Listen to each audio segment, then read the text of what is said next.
ดน้ำหวานแล้วว่าอย่างใดเต้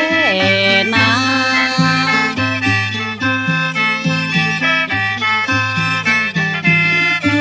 ดวงดอกนี้มันบอกให้หอมเพราะว่าเกสรมันของเจ้าหิวมา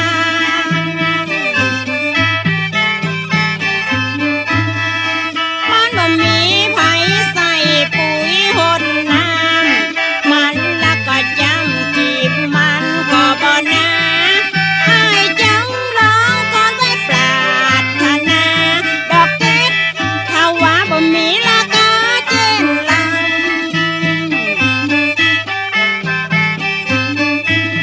ก็น้องเตรียมตาข้าได้ปลูกไว้บ้านดอกน้องจันมันบ่ใครมีสีมีปันโลมีต้นจำปาจำปีดอกสาละปีพอกินมันแห้งแล้ว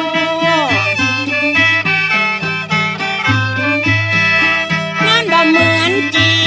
อันที่ดอกแก้วเปิ้นปลูกไว้แล้วนานมามันบ่เหมือนดอกของตาแห้งค่ามันหอมโรยลาหล่นแล้วเด้อ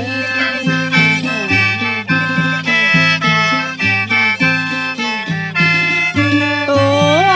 งให้แล้วบ่ฮือก็ไม่หันจะเอาว่าผ้าปันทักกะสาซ่อนไว้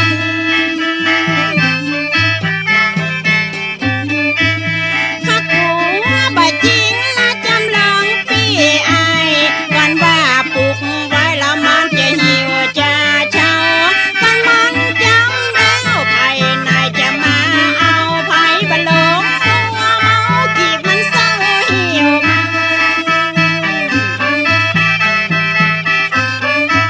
คนได้ดอกนาได้เข้าไปไว้บ้านบ่าเหือจุกจำจะเก็บบ่หักกะสาบักเจกันเอาไว้ที่หิงก็ปูจาตึงบ่หือไผหันที่จะมันนาหดนา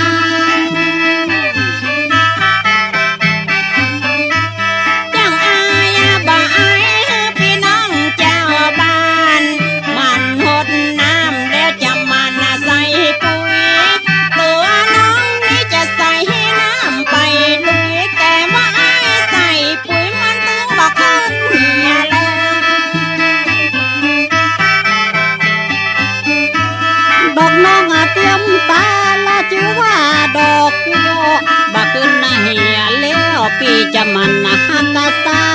ก็เอาไว้แล้วก็ไว้หิงกับปูจาก้อนเขาว่าถามหาก็ว่าไอ้เอาก็เสียแล้ว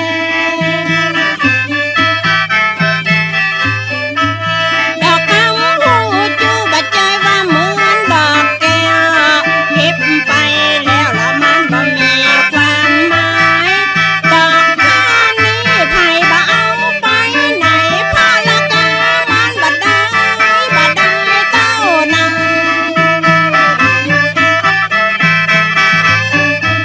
ขอน้องเตรียมตาจะไปว่าอย่างนั้น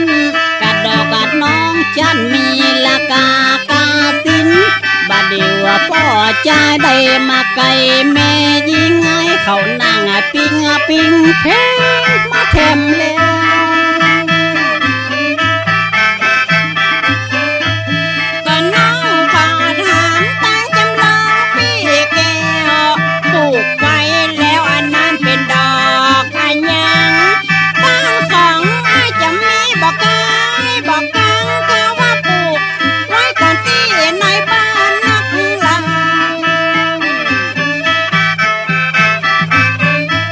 ก่อนนายมาถามต้นดอกกันในบ้านจะบอกกับน้องจันนะเป็นดอกเกตทาวาเมื่อปีนี้อายก็ได้เอามาดอกเกตทาวาอันนั้นก็บาลิซอนเขาจะมันต้มเขาจะมันต้มดอกบะลิงซอนและดอกเกตทาวาบ้านของ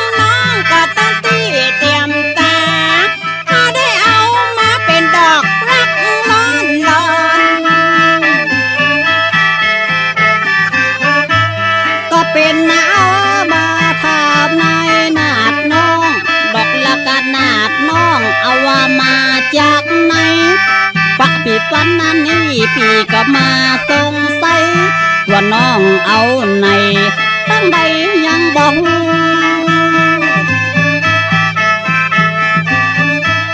ก็ที่วันนั้นก็เฮาได้เจอได้อู้อายบ่ฮู้จังว่าอายก็บ่จำก็อายจำแล้วนะพี่ก็เคยได้ถามข้าวปลูกเอาฝังไว้ที่หันนักหลัง บัดเดียวว่าดอกมันก็แข่งลักขึ้นตังจะถามันน้องจันตัวเขาจางจะกำดอกลักกะของอายมันน่ะบ่ปองามตัวจางจะกำก็ตึงเมื่อวันก็เมื่อเจ้า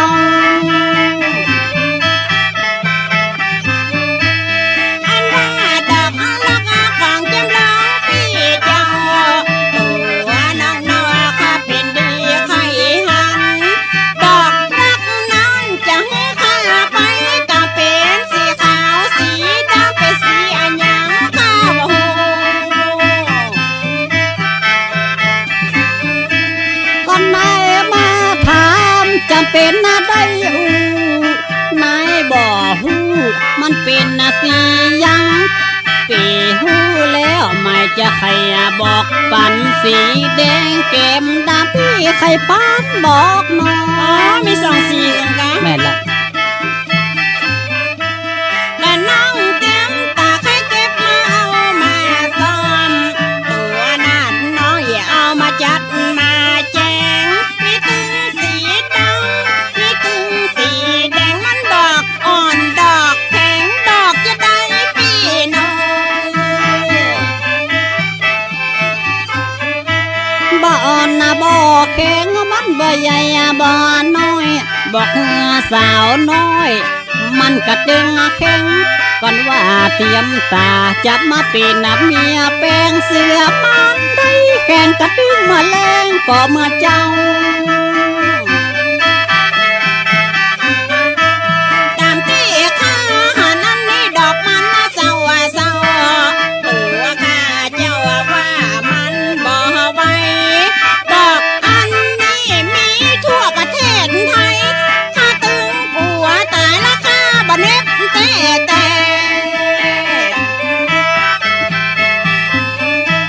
ก่อนน้องอาเตรียมตาจะเป็นลูกฮักอีแม่บัดเน็บบัดเต้เต้จังบักกลัวอายตายก้อนดอกแข็งแล้วมันบ่มีความหมายอายถ้าจะตายบ่มีที่ใส่แถมแล้ว ก็นายละมาถามเต็มตาน้องแก้วอู้กันแล้วบ่แจกค่าข้าวแป้งมีตึงสีดำกับมีตึงสีแดงมันว่ามันแข่งเอามีดปัดกว้างเหียเตอ กำเดียวดอกมันก็จะเหี่ยวจางปักว่าเหียตื้ออายก็กลัวตายก็ดอกอายแข่งกันล่างบ่มีความหมายเตรียมตาอีกนายเบาสะเจกันเอาไว้เงิน ไปใจกลางพรรษามาซ้ำเป็นหน้าแรงใส่ไว้แง่นข้าก็ตึงกลัวอายจึงลองยังบ่ได้มาเป็นผัวเพราะว่าปัดหัวมันกว้างจะดีแต่ว่ามันเหลือสักหน่อยนะจำลอง ก็รู้ยังไงมันก็ห่างตึงแย่หัวบังเปเวไอ้ก็ตึงกลัวตายหันใจไอ้เตอะก็มีความหมายเขาปักเจกันอีนายเตรียมตาเต้านั้น ก่อนจะเอาไปซ่อนและก่อนจะเอาไปดันเขาจะตัดขว้างอายว่ากลัวมันตายบ่ต้องกลัวหยังละจังลองปอดใจหากมันมีหลายมันตึงบ่ตายเตื้อเรา ก็หากะดำดำก็เกณฑ์เต้าเต้าก็นายน้องเนาตัว ไว้เตอะแล้วสู่จะสบายไปไหนมาไหนแล้วตัวตะตุ้ยเหมือนจาง กระดอกอันนี้ก็หากมันยาวสูงสร้างตัวน้องจอนจะเอาปักมันบ่ไหวหากมันของนักหากมันของลายมาสูนกันวุ่นวายมันตึงบ่ไหวแล้วเรา เป็นบ้ากับมันนั่นหลายไม่กลัวมันบอกเขาเอาหากกะตั้งเก้าเสียบ่เป็นหยังก็หากกันนี่มันก็จะสำคัญหากอย่างอื่นบ่ลัดตัวกำหาเก่า ก็มีตึงหากดำแล้วมีตึงหากเศร้าน้องเงาเขานี่ตึงบักบัวยัง